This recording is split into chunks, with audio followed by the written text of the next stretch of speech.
Madame, monsieur, bonsoir. Bienvenue sur notre chaîne YouTube Espérance Média dans votre hebdo des églises adventistes de la Martinique. Voyons sans plus tarder les titres de cette édition de ce vendredi 17 octobre.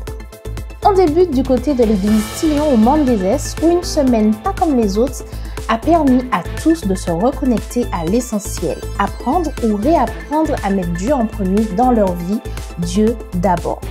Ensuite, direction la cité scolaire adventiste Rama, où les élèves n'ont pas ménagé leurs efforts. Dictée, cross, action solidaire, ils se sont mobilisés à fond pour soutenir l'association ELA. Vous en saurez plus dans cette édition sur cette belle leçon d'engagement et de générosité. Puis nous ferons un focus sur une touche artistique et pleine de promesses, direction le Grand Carbet, où une comédie musicale inédite s'apprête à voir le jour. Entre spiritualité et création scénique, le spectacle à venir s'annonce aussi fort qu'émouvant. Notre invité plateau sera le pasteur Daniel Lassonnier. Il s'entretiendra avec nous sur un temps fort spirituel et édifiant autour de la prière et du sanctuaire. Voyons sans plus tarder le développement de tous ces titres où se mêlent initiatives porteuses de sens et rencontres qui rassemblent, éveillent et élèvent. C'est dans une atmosphère de recueillement et de renouveau que les membres et visiteurs de la communauté de l'église Sion ont vécu une semaine exceptionnelle placée sous le signe de la foi et de la place de Dieu dans la vie quotidienne. Le pasteur Roger Stephen a publié chaque soir des réflexions enrichissantes qui permettent de répondre à cette question. Que signifie concrètement mettre Dieu en premier? Tentons de le découvrir à notre tour avec ce reportage d'Espérance Média. Today is your day. Aujourd'hui est votre I jour. said today is your day. J'ai dit aujourd'hui est votre In jour. Jesus' name, today is your day. Au nom de Jésus, c'est votre jour. Rise up Lève-toi and walk. et marche. Walk. Marche. Walk. Marche. Walk. Marche. Because there is power in Jesus. Parce qu'il y a de la puissance en Jésus. Somebody say hallelujah. Quelqu'un dit alléluia. À l'église adventiste de Sion au Mont des Est, un puissant réveil spirituel s'est tenu sur le thème Dieu d'abord du 3 au 11 octobre. Ce moment de ferveur a rappelé que le réveil véritable ne se limite pas à l'émotion, mais conduit à une profonde transformation du cœur. 6 jeunes ont répondu à l'appel de Dieu en donnant leur vie à Jésus par le baptême. I'm here in Martinique. Just concluded a revival. Je suis ici en Martinique où nous venons de conclure une semaine de réveil spirituel. Mais qu'est-ce qu'un réveil? Un réveil, c'est un éveil spirituel, un moment où le Seigneur nous appelle à sortir de notre sommeil spirituel. Cependant, le réveil ne suffit pas à lui seul. Il doit conduire à une réforme. Lorsque Dieu nous réveille, ce n'est pas simplement pour que nous ouvrions les yeux, mais pour nous amener à quelque chose de meilleur, une vie renouvelée, plus proche de lui. Ainsi, après avoir été réveillés spirituellement, nous sommes appelés à vivre différemment, une vie de prière, d'étude et d'engagement pour partager l'évangile avec les autres. A life of study, a life of ensuring that you reach out to others to ensure that others are evangelized. L'Église ne doit pas rester endormie, mais devenir un instrument pour conduire d'autres personnes à Jésus, celui qui apporte la réforme et le réveil dans nos cœurs. Le thème de ce réveil, Dieu d'abord, avait justement pour but de rappeler aux membres et d'informer ceux qui ne le savaient pas que Dieu doit avoir la première place dans nos vies.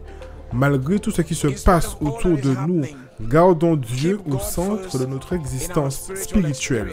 Car lorsque nous mettons Dieu en premier, nous voyons ses bénédictions dans nos vies personnelles, dans nos familles et dans tout ce que nous entreprenons. Dieu reste fidèle à ses promesses et nous bénit au-delà de ce que nous pouvons imaginer.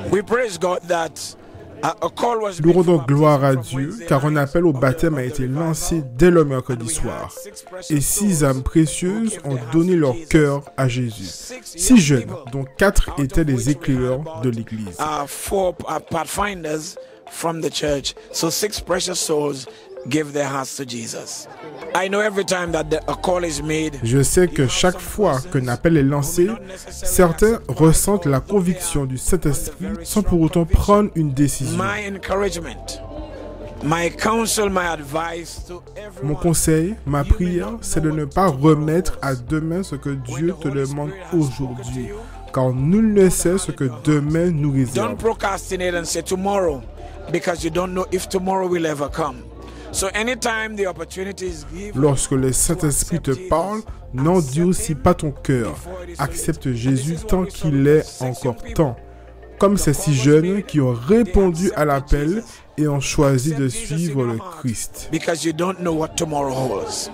Alors voilà, on vient de vivre une semaine vraiment extraordinaire. On a passé plusieurs jours ensemble, le district, donc Sillon, Pérou, Bonaire, Reculé. J'ai beaucoup apprécié la mobilisation des frères et sœurs qui sont venus nombreux, qui ont participé spontanément. Et ça a été vraiment une semaine riche, une semaine profonde avec le pasteur Rogers qui vraiment nous a fait bénéficier de la parole de Dieu. D'une autre façon en tous les cas, mais c'était la parole qui a été prêchée avec puissance. Il y a 6 personnes qui ont accepté. Et l'idée maintenant, c'est de pouvoir les accompagner. Ce sont des jeunes de l'église. Il y a une autre aussi qui a repris sa course et nous voulons être là. On a déjà pris des rendez-vous pour pouvoir les accompagner pour la suite. Et puis il y a des personnes qui, nous le savons, se préparent aussi pour être baptisées par la suite. Donc on veut vraiment mettre en place un système qui permettra qu'on puisse être avec eux, prier avec eux, étudier avec eux, les visiter, pour que ça ne s'arrête pas là, mais qu'il y ait vraiment une continuité et que cette semaine, en tous les cas, ce qu'on a reçu et toutes les bénédictions qu'on a reçues puissent continuer à s'étendre sur les jours à venir. Alors déjà, on remercie le Seigneur parce que ces jours de réunion ont été très suivis. On a eu beaucoup de personnes connectées de façon simultanée qui ont suivi toutes ces conférences. Ce qu'il y a d'intéressant, c'est que le chat a permis à certaines personnes de pouvoir exprimer leur requête de prière, puisque le pasteur Rogers avait choisi ce format où chaque fois où il démarrait sa prédication, il avait un temps de prière. Donc il invitait ceux qui étaient en ligne à pouvoir écrire. Donc c'était noté. En tous les cas, nous prions pour cela.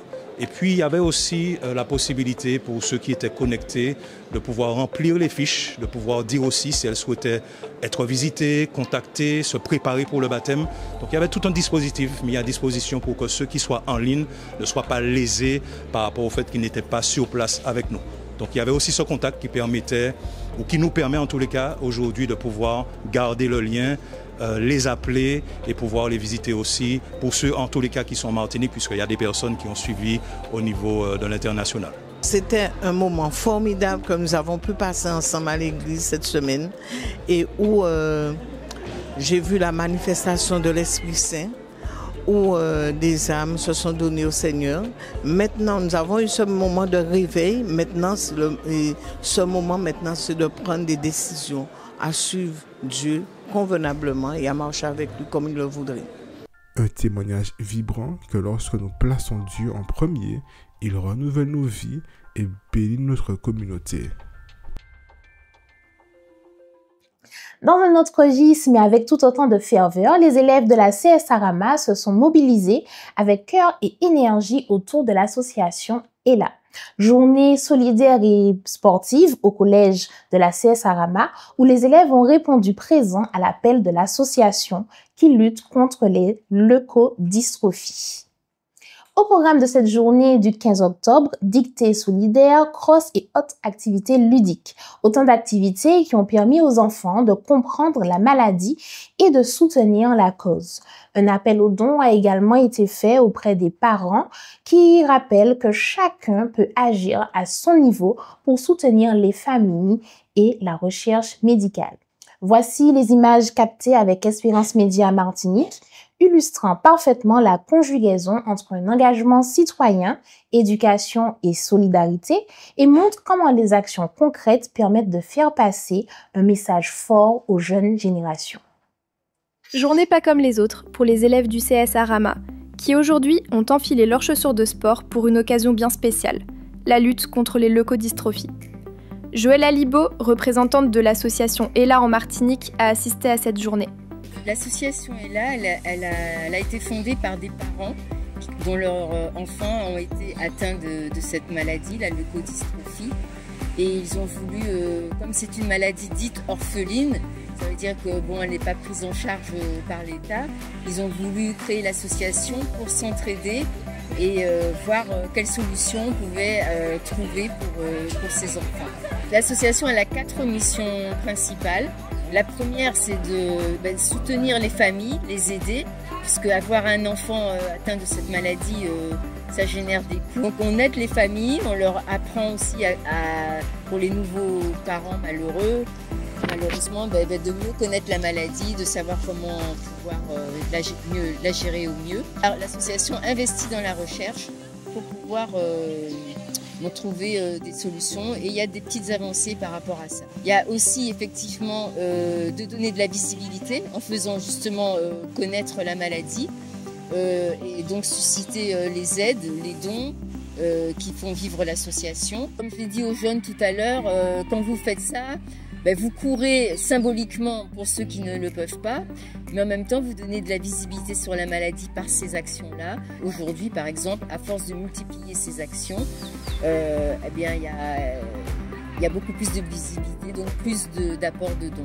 Alors en dehors des actions spécifiques qu'on fait, il y a le site tout simplement de l'association est là, et aussi il y a leur boutique par exemple. On peut aussi acheter des produits de l'association pour tout ça, ça va aider l'association. Après tous ces efforts, c'est l'heure du bilan avec le proviseur de l'établissement. Nous sommes très contents de terminer aujourd'hui notre programme sportif Mettez Basket et Bat la Maladie. Donc là, c'est la 4e fois que Rama participe au programme Mettez Basket et Bat la Maladie. Donc il se présente ce programme avec premièrement une dictée qui a eu lieu lundi. La dictée est là, qui a pour but de sensibiliser les élèves à la maladie. Il y a également une vidéo de sensibilisation qui est présentée aux élèves. Et à la suite de ça, nous avons eu un programme sportif. Donc il s'agissait d'une course, un petit cross organisé pour prêter nos jambes à ces enfants malades et être porteurs d'espoir. Une journée de solidarité, d'effort et d'espoir. À travers chaque foulée, chaque sourire, c'est un message fort qui a été porté. Celui de ne jamais abandonner face à la maladie. Nous sommes en compagnie aujourd'hui du pasteur Daniel Lassonnier, qui est le pasteur de l'église adventiste Smyrne et qui va nous entretenir au sujet de cet événement qui arrive et qui parlera du sanctuaire. Pasteur Lassonnier, bonjour et bienvenue dans cet hebdo.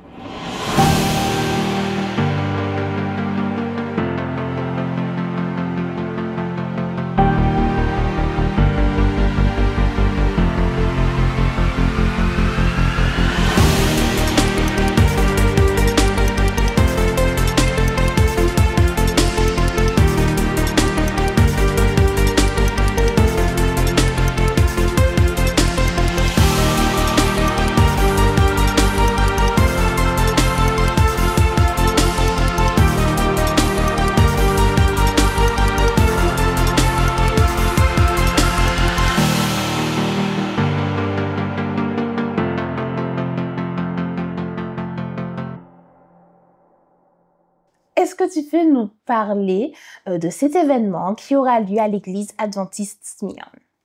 Eh bien, pendant 3 jours consécutifs, nous aurons 3 moments forts à l'église adventiste du 7e jour Smyrne, sur la route de Dorothy à Didon, Fort-de-France, Martinique. Et donc, le mercredi 22 octobre, nous allons avoir un temps fort de prière, d'étude de la Bible dans l'esprit de la période de 1844. Et puis le vendredi soir, à partir de 19h, nous aurons un rappel historique de la période et puis on va décliner l'identité adventiste et tout cela en lien avec l'eschatologie, c'est-à-dire qu'est-ce que l'événement de 1844 où on a eu des adventistes du 7e jour qui étaient très ancrés dans l'étude de la Bible, quelles leçons, quel enseignement je peux tirer de cela pour aujourd'hui. Et puis le samedi matin, nous allons avoir toujours dans la déclinaison de l'étude de la parole de Dieu, la leçon de l'école du sabbat. Nous aurons un message fort au culte avec un invité spécial. Et puis l'après-midi, ce sera donc un panaché d'études bibliques, de panels discussion, et puis une scène qui sera présentée par les chefs guides qui viennent d'être investis récemment. Et on va faire tout cela avec un worship moment. Est-ce que vous pouvez déjà nous annoncer le nom de cet invité spécial? Eh bien, cet invité spécial, c'est le frère Ali Auguste. Il est de l'île de Sainte-Lucie. D'accord. Pourquoi revenir sur ce sujet, 1844, le sanctuaire? Quelle est la pertinence aujourd'hui de parler de ces événements? Eh bien, il faut déjà comprendre que du moment où nous parlons de 1844, naturellement, la thématique du sanctuaire est au centre de l'événement.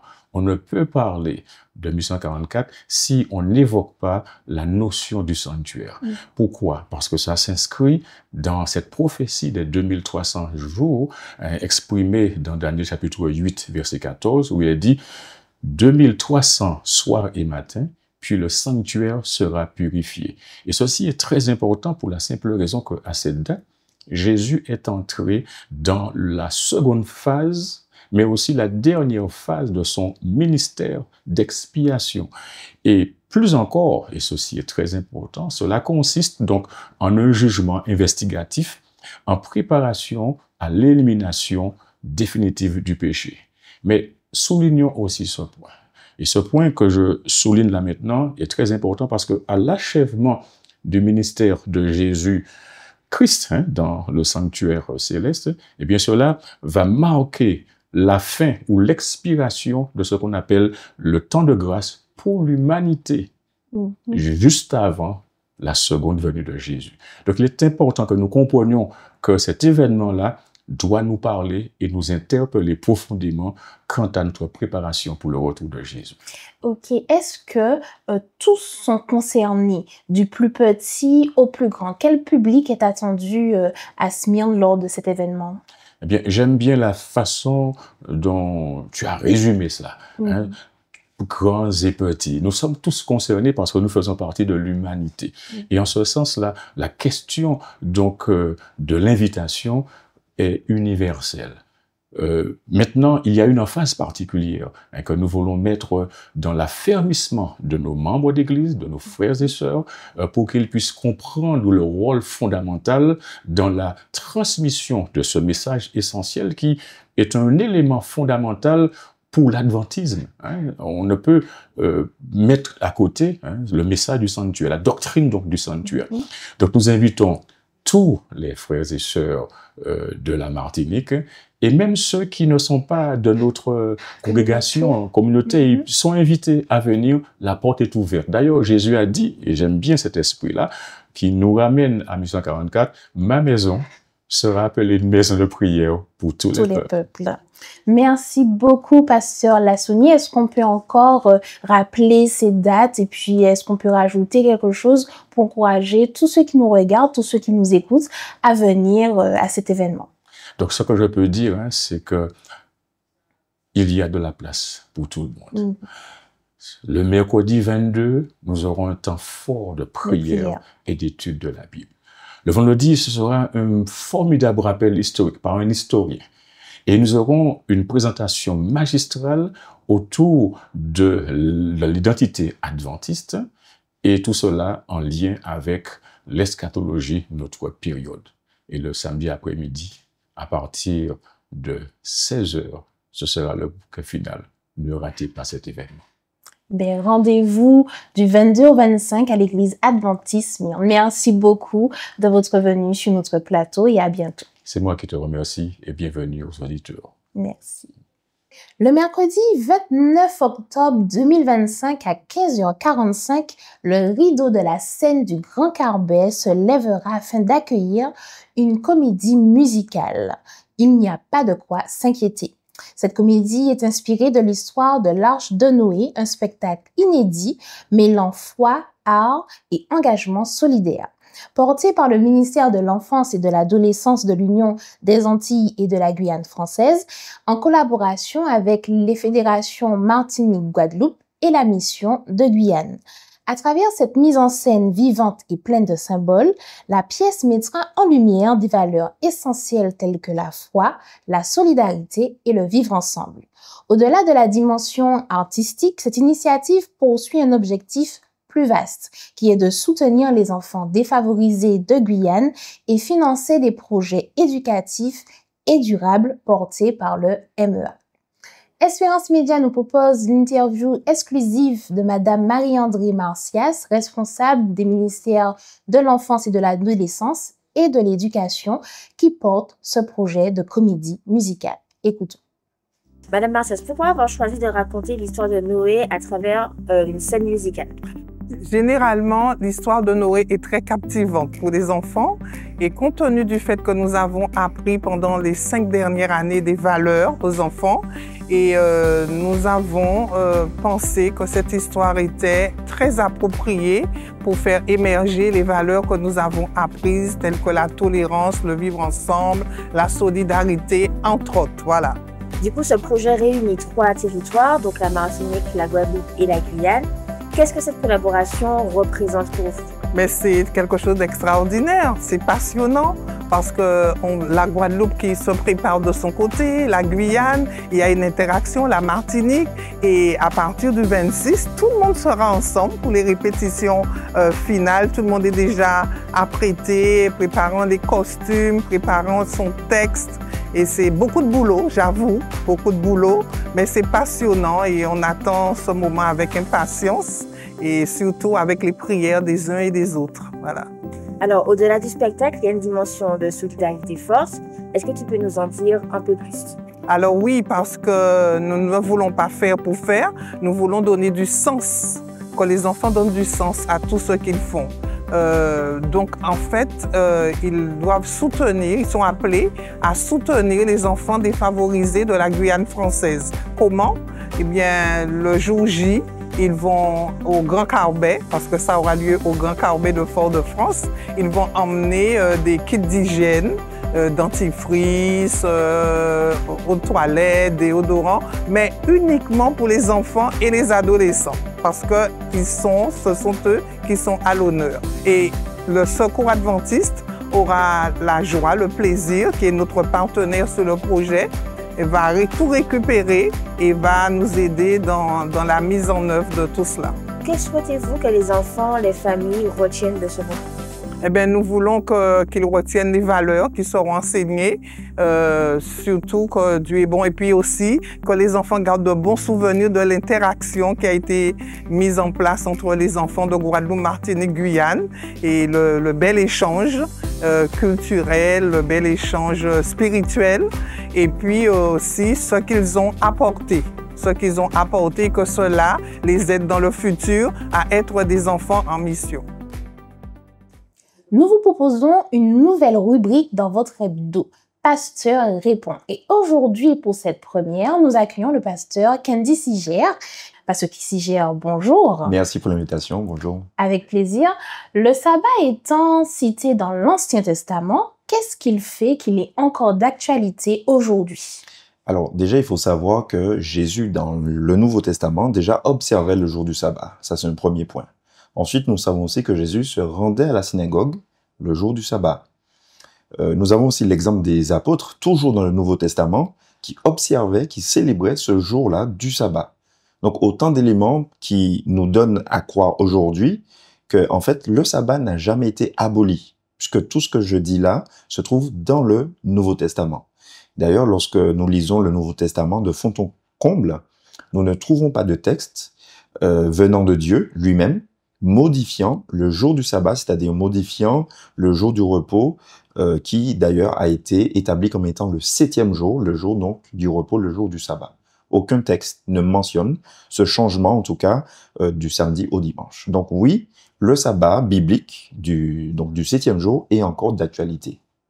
Est-ce qu'il y a encore un autre élément situé dans la Bible qui confirme l'observation du sabbat? Oui, alors moi je vais maintenant me diriger vers l'Ancien Testament, parce qu'il y a en fait deux éléments vraiment qui sont de poids.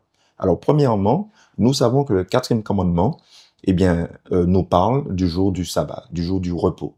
Et nous savons également que ces 10 commandements-là sont observés de par tous les chrétiens. Donc ces 10 commandements-là, nous le savons, ont été écrits par le doigt même de Dieu.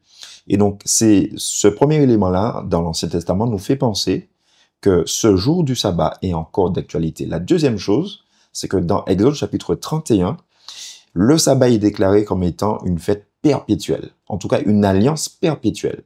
Et c'est pour cela que donc le mot perpétuel qui veut dire dans l'éternité, qui se perpétue, et donc, bien sûr, qui n'est pas aboli à X moment. Donc ça, c'est dans l'Ancien Testament et bien sûr, cela se répercute dans le Nouveau Testament. Et pourquoi Jésus, à l'époque, ne suivait pas toutes les règles imposées? Alors, il faut savoir que effectivement, les règles qui étaient mises en place par les pharisiens, les chefs de la loi, etc., c'était pour établir un cadre pour le sabbat, pour le jour du sabbat, afin qu'il ne soit pas profané. Maintenant, Jésus, en venant sur terre, étant non seulement le Fils de Dieu, mais également notre Seigneur et Sauveur, avait la pleine légitimité de montrer à ses contemporains comment observer ce jour du sabbat. Donc non seulement il était légitime, d'accord, mais il était pleinement habilité par son Père de montrer donc à ses enfants, d'accord, donc à son peuple, comment faire pour observer le jour du sabbat. Merci beaucoup Candy Siger d'avoir répondu à nos questions. Et Avec plaisir. Vous aussi, vous souhaitez poser vos questions, n'hésitez pas à le faire en envoyant vos questions sur l'adresse mail suivante socialmedia@feam.org. Place maintenant à la météo. Et aujourd'hui, pour savoir le temps qu'il fera ce samedi 18 octobre, retrouvons Audrey.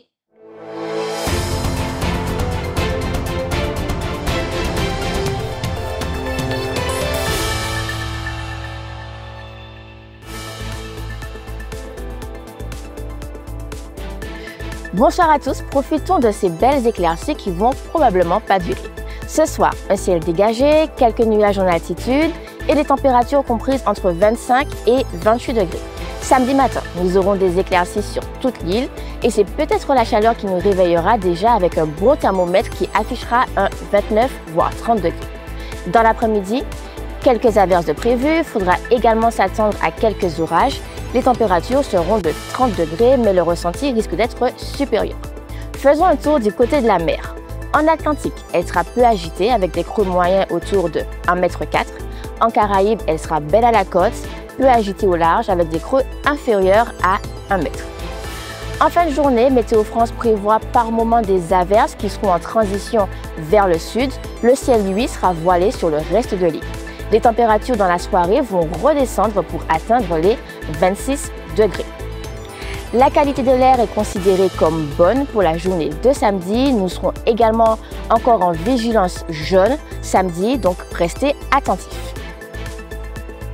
Le soleil, lui, se lèvera samedi à 5h56 pour se coucher à 17h42. Voilà, c'est tout. Prenez soin de vous.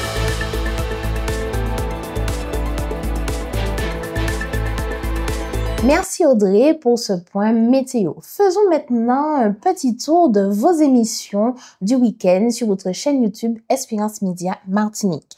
Les Sentiers du Bonheur. Le titre de cette émission pour ce samedi 18 octobre, la santé du cerveau dans l'assiette.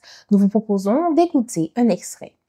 Bonjour à vous, chers auditeurs. Bonjour Lily. Dis-nous Véro, est-ce que ce que nous mangeons pourrait avoir un impact sur notre cerveau? Oui, en effet. Ce que nous mangeons pourrait avoir un impact sur le cerveau. Vraiment, la réponse est oui. Et c'est même plus important que vous ne le pensez. Notre alimentation joue un rôle crucial dans le fonctionnement de notre cerveau. Elle a un impact conséquent sur notre santé mentale, nos capacités cognitives et même notre risque de développer certaines maladies neurologiques. Comment le nourrir ou mieux rester en bonne santé? Maintenant, parle-nous du cerveau et de son rôle pour mieux comprendre ça ou ses fonctions. Oui. Le cerveau, en effet, est un organe central du système nerveux, responsable de la régulation des fonctions corporelles. L'épisode est disponible sur le site adventiste.mq. Il sera également diffusé sur les ondes d'Espérance FM 91.6 à 13h. Votre worship moment. Yahweh Voices reprend le titre The Power of Praise du groupe Héritage Singers. Écoutons un extrait. Comment danser pour Dieu si tu n'entends pas l'orchestre? Comment faire un cœur brisé chanter? Comment un pécheur fatigué peut tomber sur ses genoux? Comment faire la maison de Dieu régner? Comment élever mes pensées vers le Dieu tout-puissant? Comment me détourner des choses du monde? Seigneur, louons le Seigneur, louons le Seigneur, conduit par l'Esprit Saint, un puissant refrain. C'est une puissance qui entraîne le changement. En louant le Seigneur.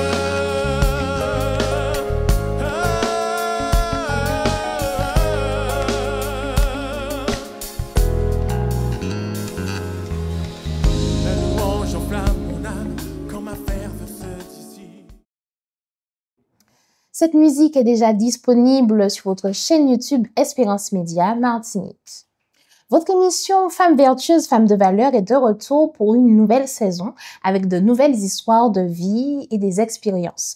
Ce samedi, l'émission a le plaisir de recevoir Jannick Marilus. Regardons un extrait. Lors d'un camp où je me trouvais en Guadeloupe. Et ce camp-là, c'était avec toute une union. Et on était partis. Et brusquement, on était dans une forêt et on se retrouvait plus. Et je sais que ce jour-là, il y avait un premier groupe qui était déjà arrivé et puis nous, on a tourné. Et c'était compliqué de sortir de cette forêt. Et je me souviendrai toujours qu'on a juste entendu un son. Parce qu'on priait, on disait qu'on n'arrivait pas à trouver les autres. Et on a entendu un son. Et c'est ce son qui nous a montré le chemin. Rendez-vous ce samedi à 7h30 pour visionner l'intégralité de son témoignage. Votre hebdo Espérance Média est maintenant terminé. Je vous remercie de nous avoir suivis. Je vous souhaite une excellente soirée, un très bon sabbat et je vous dis à très bientôt. N'oubliez pas de rester connecté à Christ.